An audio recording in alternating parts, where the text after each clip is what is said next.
হাসান ভাই আইসা হাসান সামনে বিপ্লবের শহীদদের অনুষ্ঠানে বাংলাদেশ জামাত ইসলামী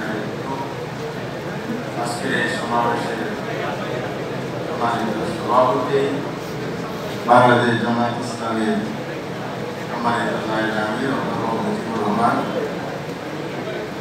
আজকের নদীয় প্রধান অতিথি সম্মানিত আমিরে জামাত, জাতীয় নেতা, গণমানুষের নেতা জনাব ডাক্তার শফিকুর রহমান, মঞ্চপুষ্ট বিভিন্ন রাজনৈতিক দলের নেতৃবৃন্দ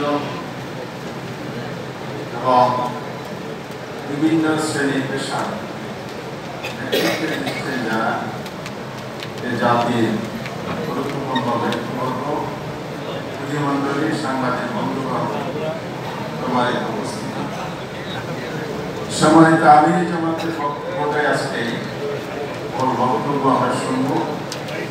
আমি অতি সংক্ষেপে শুকরিয়া আদায়ের পরে প্রথমে শহীদদেরকে শ্রদ্ধাকে শ্রদ্ধার সাথে স্মরণ করছি এবং আল্লাহ তাআলা আমাদেরকে সর্বোচ্চ মর্যাদা দান করেন সেই দোয়া। আজকে যে আয়োজনটি হয়েছে তাই সকলেই বলেছেন একটি অসাধারণ আয়োজন হয়েছে। বাংলাদেশ জামাত ইসলামী দেশপ্রেম এবং সম্প্রীতির বাংলাদেশ,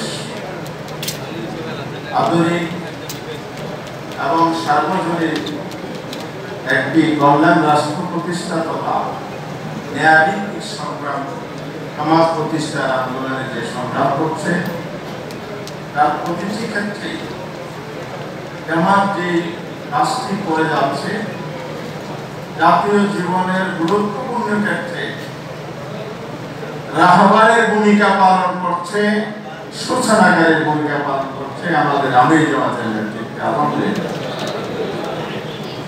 যেখানে মানুষের কষ্ট দুর্ভোগ সবার আগে জামাত যাওয়ার কথা রাষ্ট্র এবং সরকার, এই কাজটির ক্ষেত্রে তাই হয়েছে। এই কাজটি রাষ্ট্রীয় হওয়ার কথা, সরকার উত্তীর্ণ হওয়ার কথা। এই বিপ্লবের ঘটনায় শহীদ পরিবারের পাশে রাষ্ট্রকে জামাত ইসলামী, জামাতের আমিরি আঙ্গুল দিয়ে দেখিয়ে দিয়েছে মানবতার জন্য কি করা উচিত, শহীদদের জন্য এই বিপ্লবের স্বীকৃতির জন্য কি করা উচিত। সবার আগে আর্থিক সহযোগিতা এবং তাদের পরিবারের সান্ত্বনা দেওয়ার জন্য পাশে দাঁড়ানোর কাজটি জামাত করেছে। যে কোনো জাতির যে আত্মত্যাগ সংগ্রাম এবং বিপ্লবে থাকে, বিশেষ করে স্বাধীনতা সংগ্রামের যে ইতিহাস আমাদের পৃথিবীর বিভিন্ন জায়গায় সেই স্বাধীনতা সংগ্রাম হয়েছে। স্বাধীনতা সংগ্রামের যে শহীদদের আত্মত্যাগ, আহত বঙ্গবন্ধু সহ আন্দোলনকারী শক্তি যারা ত্যাগ স্বীকার করেছে, এটা মর্যাদা এবং শক্তি একটি অনিবার্য বিষয় এবং ইতিহাসের বাস্তবতা। যে জাতি সে স্বীকৃতি দিতে পারে না, সে মর্যাদা দিতে পারে না, ইতিহাসের কাঠগড়ায় তারা আসামি হয়ে যায়, অকৃতজ্ঞ জাতি হয়ে যায়।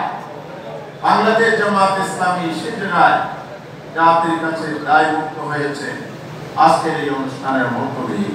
সবাই বলেছেন মাত্র আজকে 5 ফেব্রুয়ারি, 5 আগস্ট বিনা বরাবর 6টি মাসের মাথায় আজকে 10 খণ্ডের 2,500 পৃষ্ঠার যে সারমর্ম হচ্ছে, এটা একটা ঐতিহাসিক দলিল। যে কোনো বিপ্লবের স্বাধীনতা সংগ্রামকে ধরে রাখার জন্য ইতিহাসের পাতায় নির্ভুলভাবে সঠিক ইতিহাস লিপিবদ্ধ করতে হয়, যাতে ভবিষ্যৎ প্রজন্ম জানতে পারে, শিখতে পারে, পথের নির্দেশনা পায়। সেই ক্ষেত্রে জামাত ইসলামী যে স্মারকটি আজকে করেছে, এটা চলমান প্রক্রিয়া শুধু না, এটা রাষ্ট্রীয় দলিল হিসাবে স্বীকৃতি পাবে একদিন ইনশাআল্লাহ।